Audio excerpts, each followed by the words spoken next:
सत्संग की महिमा और संतों का मिलना भागी जीव के लिए होता है।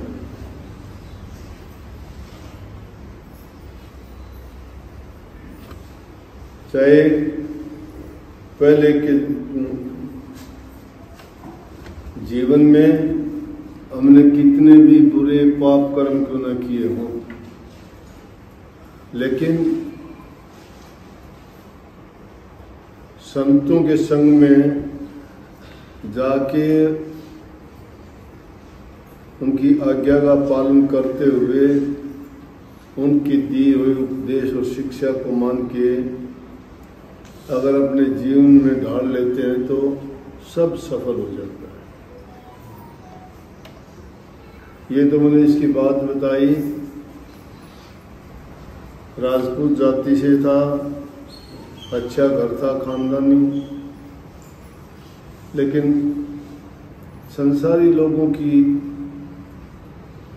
संगत ऐसी होती है कि जिसके साथ बैठते वो अपने विचार और अपने ख्यालात जिससे मिलते हैं वो दूसरे पर असर डालते हैं।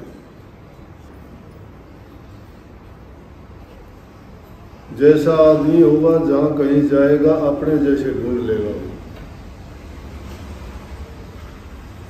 सत्संगी होगा वो सत्संगियों को खोजने की कोशिश करेगा, शराबी शराबियों को, जुआ खेलने वाला जुओं, खिलाड़ी खिलाड़ियों, उनकी रुचि इस चीज में होती है। तो जिसकी जो चाहना होती है वो उसी की खोज में निकलता है, और जैसा जब उसका साथी उसको मिल जाता है उसी को पाके खुश होता है।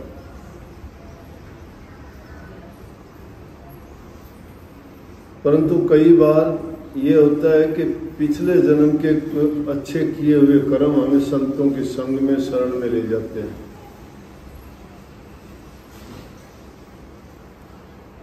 तो इसकी कहानी मैंने इसलिए बता दी, बाकी तो कितने लोग ऐसे होंगे जब ये सत्संग में आया। सत्संग में आने के बाद में पूरे गांव में, क्योंकि पानी का वहाँ थोड़ा ऐसा ही है, कम मिलता था, ट्यूबवेल लगा के अपने घर में पानी का एक वो बना के होद पूरे गांव को पानी सप्लाई करता है कि पानी भाई तुम्हें मैं दूंगा। फिर पाली में अपना आश्रम में सारा का सारा इसने आप संभाल रखा है। 4 लड़की हैं, 4 में 2 डॉक्टर 2 नर्स, सबको पढ़ा लिखा के इस योग्य कर दिया। इस समाज में कहते हैं कि लड़का नहीं लड़का नहीं, लड़का लड़की का क्या मतलब हो गया। और इतना प्रेम इसका कि पहले ये गाया बजाया भी करता, सांगी भजनी आते उनकी स्टेज पे बैठ के, इसलिए अब भी इसकी आदत है ना जोर जोर से बहुत ताकत के साथ बोलता है। जो वाणी 2 कितनी अच्छी गा के बताई। पहली तो नरसी भगत के बारे में,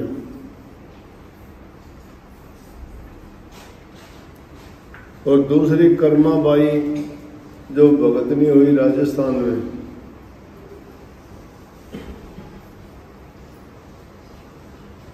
दोनों ही कृष्ण के पुजारी थे, दोनों ने कृष्ण जी की भक्ति की थी। कर्माबाई तो अपने दादा के कारण, दादा कोई पंडित को नहीं कहती, उसका सगा दादा था। और कभी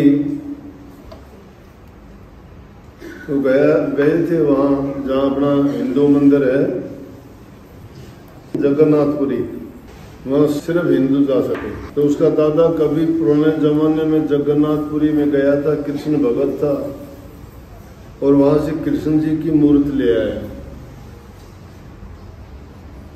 और घर में उसको रख के उसकी पूजा किया करता था कृष्ण जी की।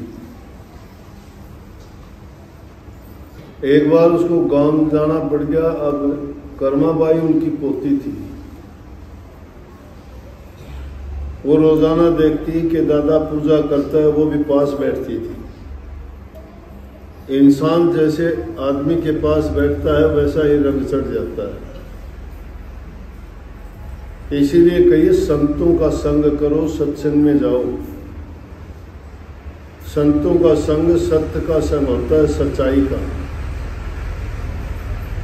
दुष्टों के संग बैठने से हमारी बुद्धि को भ्रमित करते हैं, बुरी बातें, पाप कर्म और ऐसी वैसी बातें जो हमें दबोती वही सिखाते हैं।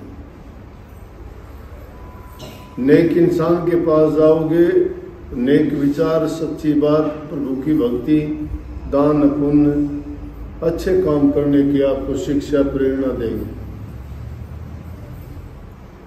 भली जगह में बैठ के चाहे ना भी सीखना चाहोगे तो भी बैठे बैठे भी उन चीजों का असर आ जाएगा। जिस प्रकार से पानी के पास बैठने से ठंडक मिलती है, अग्नि के पास बैठने से गर्मी मिलती है, चाहे वो थोड़े समय के लिए, जितने समय बैठते हो उतने टाइम तो मिलती है। तो संतों के संग में भले आदमियों के पास बैठते हो तो उससे और कहीं नहीं तो उतनी देर तो मन का भटकाव रुकता है, नहीं तो दुनियादारों का मन नहीं रुकता है। और जिनकी भक्ति की इच्छा नहीं होती उनके दिल में कुछ और ही चलता रहता है। छल कपट, बेईमानी, झूठ, लूट, खसूट, उन चीजों में मन बहुत लगता है उनका। तो ये चीजें तो दूसरों को परेशान करने वाली हैं। बिना परेशानी करे झूठ बोलोगे तो किसी को परेशान करती है, किसी की चीज तुम ठगोगे तो परेशान करते हो, किसी को दुख देते हो बुरा बोल के, किसी की निंदा करके, किसी भी तरह से वो सारी की सारी कष्ट देने वाली चीज है। पास बैठने से भी आदमी में उसके गुण और दुर्गुण जो भी होते हैं उसमें आते हैं। कर्माबाई का बैठे बैठे वो भी दादा के साथ देखती थी कि किस प्रकार से वो श्री कृष्ण जी की पूजा करते थे, कैसे भोग लगाते थे, कैसे स्नान करवाते थे, कितने बजे उठते थे। तो एक बार गांव जाना पड़ गया। कहने लगे भाई ये तो मुश्किल हो गया, अब क्या करूँगा। बोले कर्मा, बोले हाँ दादा। बोला भाई मेरे को तो गांव जाना पड़ेगा। बोला क्या दिक्कत है, जाओ। नोरा दिक्कत तो नहीं है, बाद में श्री कृष्ण जी की यहाँ आरती कौन उतारेगा, पूजा कौन करेगा, भोग कौन लगवाओगा। बोले कि मैं रही। बोला तू कर लेगी ये काम। बोले हाँ कर लूंगी। वो तो पवित्र हृदय थी, सच्चे दिल से थी। उसकी ओर से जो दादा जो काम सारे करता है श्री कृष्ण जी उसको रोजाना स्वीकार करता है, सारी उसकी बातें सुनता है, उससे बातें करता है, भोग लगाता है तो खाता भी है।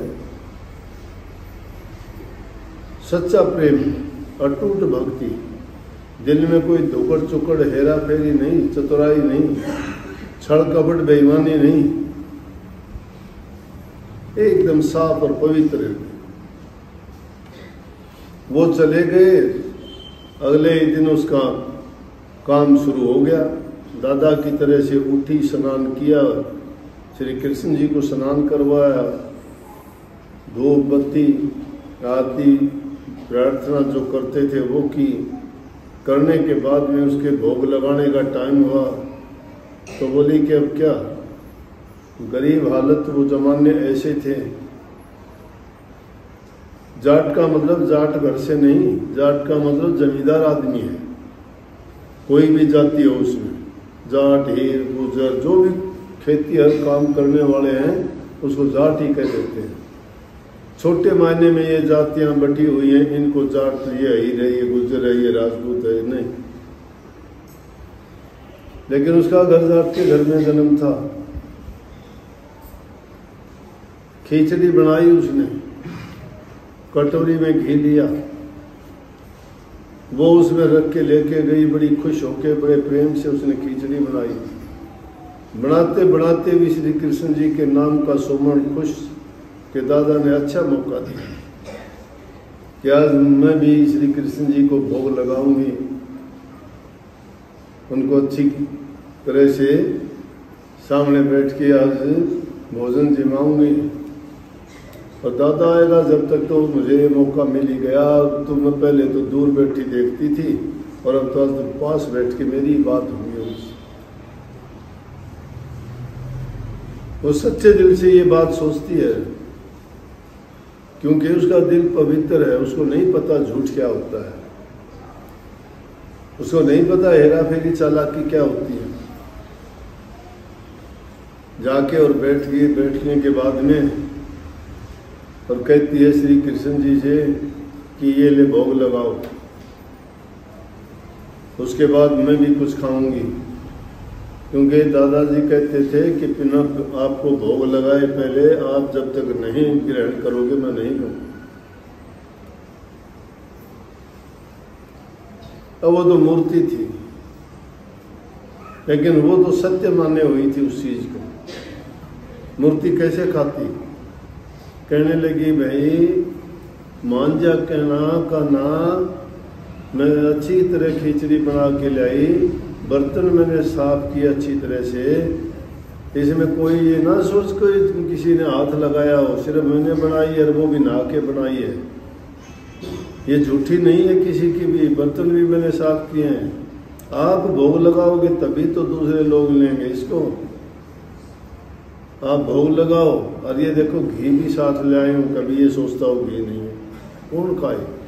मूर्ति थी काठ की, वो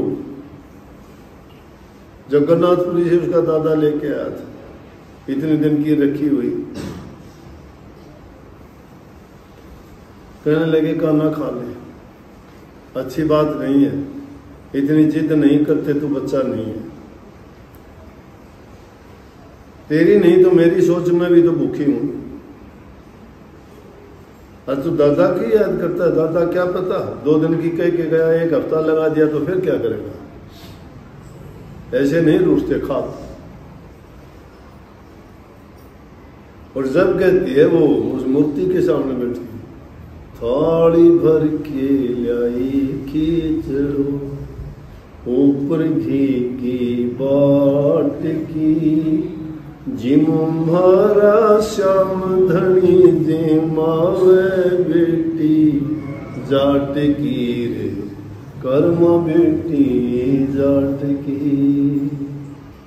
ये थाली भर के लाई हूं, खा।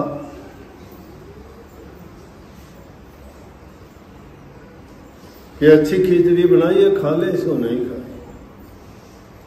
बोले अच्छा ना खा के रख।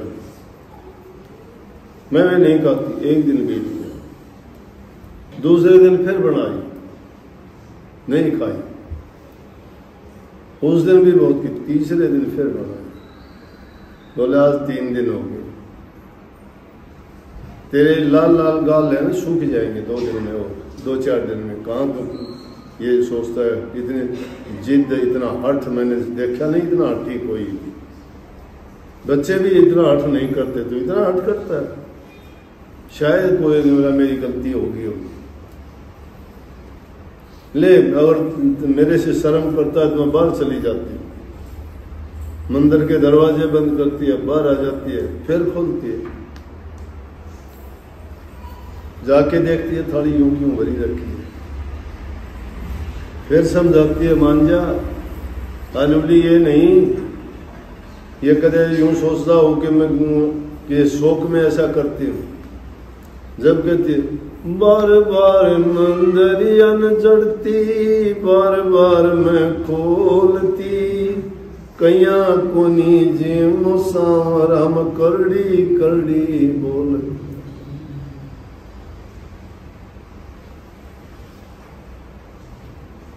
कि क्यों नहीं जीमता, कदे यू ना जानना कि करड़ी किस लिए बोलती हूँ? इसलिए बोलती हूँ कि तू जीम ले, अच्छी बात। ओहो, बोले कि समझ गई। कि मैंने पर्दा नहीं लगाया, दादा तो पर्दा लगाया करता, ओट करया करता, अब पर्दा तो कोनी। अब पता नहीं राजस्थान में दाबड़िया चुंदड़ी को कहते हैं या दामन को कहते हैं, एक ही चीज है। कह तो नीचे जो दामन पहनते हैं उसको दाबड़िया कहते होंगे, जैसे खारा दामन कहते थे, दामड़िया कहते, या उसका कोई ऊपर जो चुन्नी ओढ़ते हैं वो। तो फिर वो कहती है कि मैं भूल गई थी, मेरी गलती अब करती हूँ, ले पर्दा लगा देती हूँ, अब खाली मैं भी नहीं देखूंगी, आंखें बंद कर लेती। पर्दो लानो भोली सांवरा, पर्दो फिर लगायो जी, धाबड़ियाड़ी ओट बैठ के श्याम खींचड़ो खायो जी। खिचड़ी खाने लग गया, देख लिया आहिस्ता सिखा रहा है, बोला कि बड़ा नटखट, हाथ पकड़ लिया कि भले आदमी तू अकेला खाएगा, कम से कम इतनी तो सोचे उस दिन की मैं भी भूखी हूं, छोड़ इतनी। इस तरह से भोग लगवा के और फिर कर्मा ने खाया, श्री कृष्ण जी को साक्षात प्रकट कर दिया। सोन लोहाकार ने ये तस्वीर ऐसी पेश की भजन में जैसे हम वहां बैठे देख रहे हैं। और वो आखिर में ये कह दिया कि ये भक्ति परपंच नहीं है, पाखंड नहीं है, ये कपट और चतुराई नहीं है।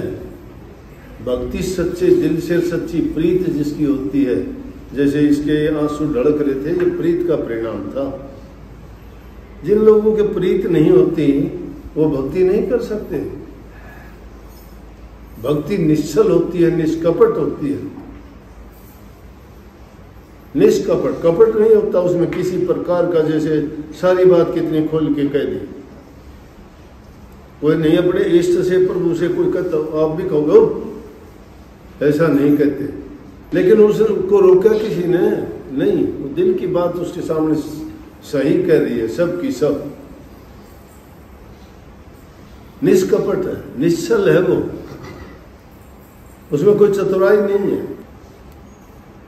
भक्ति में ये चीज नहीं होती। भक्ति में सच्चा प्रेम काम देता है। जिसका सच्चा प्रेम हो, प्रेम त्याग मांगता है, कुर्बानी मांगता है, बलिदान चाहता है, सब कुछ न्यौछावर करना पड़ता है। भक्ति ऐसी थोड़ी है। आजकल तो भक्ति का और कुछ रूप मान लिया लोगों ने। लोगों की नजर भक्ति पर नहीं, लालच पे होती है कि लालच पूरा हो जाए उनका। अरे सत्संग में आके गुरु की शिक्षा लेके तुमने अपने जीवन को नहीं संवारा, दुनियादारी की मिट्टी की ओर नजर रखी, तुमने पाप कर्मों की ओर नजर रखी, कहाँ भक्ति होगी।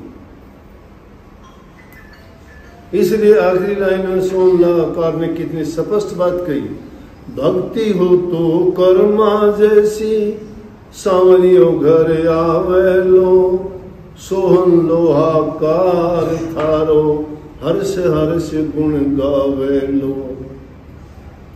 भक्ति हो तो कर्मा जैसी, कर्मा जैसी भक्ति हो, निष्कपट, सच्ची एकदम, कि अगर वो ऐसी है तो तुम्हारे घर भी इसी प्रकार से कृष्ण जी परमात्मा तुम्हारा इष्ट जिसको याद करते हो आएगा वो।